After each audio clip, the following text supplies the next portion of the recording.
Welcome to the final lesson in your capstone. In our last lesson, we looked at ways to maximize your written communication. In this lesson, polish your pronunciation, you'll practice and add more speaking and listening skills for maximum spoken communication. Over the past weeks, you have worked on and improved many aspects of your English communication. These include rhythm and intonation, speed, volume, and tone. You have also focused on common pronunciation challenges like can versus can't, teens and tens, and ed and s endings. Now, we'll look at ways to make your speech more connected and fluent. You'll practice speaking in thought groups, using contractions and reductions, and linking. These skills may take a little longer to work on, but they will contribute a lot to how fluent you sound in English. Let's begin with thought groups. What are thought groups? When you speak in English, there are certain spots where you pause or take short breaks. The groups of words between those pauses are thought groups. You can think of thought groups as breath groups, places where we stop the flow of language and take a breath.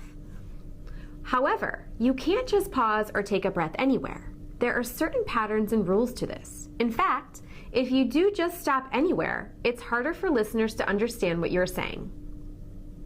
Here's a famous quote by Nelson Mandela. I'm going to say it twice. Tell me which one sounds easier and clearer to you. Do not judge me by my successes, judge me by how many times I fell down and got back up again. Do not judge me by my successes. Judge me by how many times I fell down and got back up again. Which one sounded clearer and easier to understand? Both times I used 5 thought groups to say the quote. The second time I said it, I used appropriate thought groups, which made it easier to understand what I was saying. But when I said the quote the first time, I paused in the wrong places, making it difficult for you to understand me. This is how important it is to use thought groups, but to use them appropriately. When we look at written text, it's easy to identify the thought groups because of capitalization and punctuation.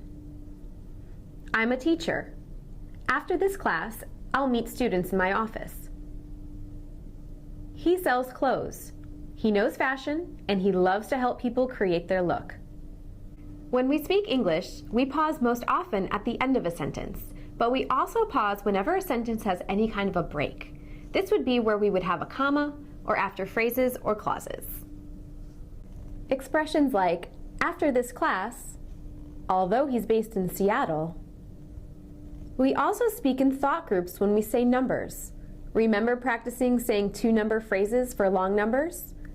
6,456, but saying dates like this, 1776, and phone numbers like this, 404-776-5289. Our intonation also signals thought groups. As we complete a thought group, we use rising-falling intonation before we pause. By speaking in thought groups, we clearly express our meaning to our listeners. Each group of words, or thought group, contains a focus word, a word that is higher, louder, and longer than any other word in that group. In a typical sentence, the last content word receives its focus and our voices rise and fall as we say it. Listen again as I say this phone number and see how the intonation is. 404-776-5289. Now listen to this sentence and notice how similar the intonation is because the number of thought groups is the same. After this meeting, I'll go talk to you in your office. As you have conversations in English, it's important that you both use and listen for thought groups. Practice your rising and falling intonation and take your time to pause as you speak. You will find yourself understanding and enjoying conversations more. Now, let's look at the ways we shorten, reduce and link, or connect the words within our thought groups. While speaking in thought groups is key to clear English, our thought groups can sometimes sound very confusing to listeners. Why is this? As you remember, English is a rhythmic, musical language, and we create that rhythm by stressing the content or important words in a sentence and not stressing the less important structure words. This means we leave out some sounds altogether. So when you listen to English, you barely hear those structure words. This is very obvious with contractions, for example. When you study English grammar, you learn contractions, like the ones you see here. And of course, these are only a few examples. There are hundreds. Some students often think they shouldn't use contractions. They think they're too informal or not as correct. That may be a case in certain writing situations, but for speaking, you must use them. If you don't, you cannot speak rhythmic English. So practice saying contractions and listen for them in other speakers. This will help you hear the rhythm and speak more rhythmically. And once you become comfortable with contractions, your comprehension will improve as well. Reduction is the opposite of stress, but just as important to the rhythm of English. When we speak, we reduce many common forms of English, in particular, forms with to, which sounds like ta in a sentence. For example, has to becomes has to. My friend has to leave early. Have to becomes have to. You have to register by January 1st. Want to becomes wanna. Do you wanna go to the mall? Got to becomes gotta. I've gotta buy some books. And going to becomes gonna. When are you gonna leave? Another common English reduction is the word you. We do not say you. We almost always say ya. Here are some examples. Do you becomes ya.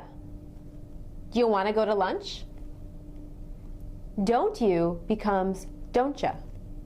Don't you want to go to lunch? Did you becomes did ya. Did you have to pay a fine? Could you becomes could ya. Could you give me a ride? Would you becomes would ya. Would you do it? What are you becomes whatcha. What you gonna do on the break? And where are you becomes where ya. Where you gonna stay in Florida? For students, these reductions often make listening to English a giant guessing game. But the more aware you are of these reductions, the easier it will be to understand them and recreate them. Finally, let's look at how we reduce by linking or connecting words in our thought groups. What's happening in these examples? I got it.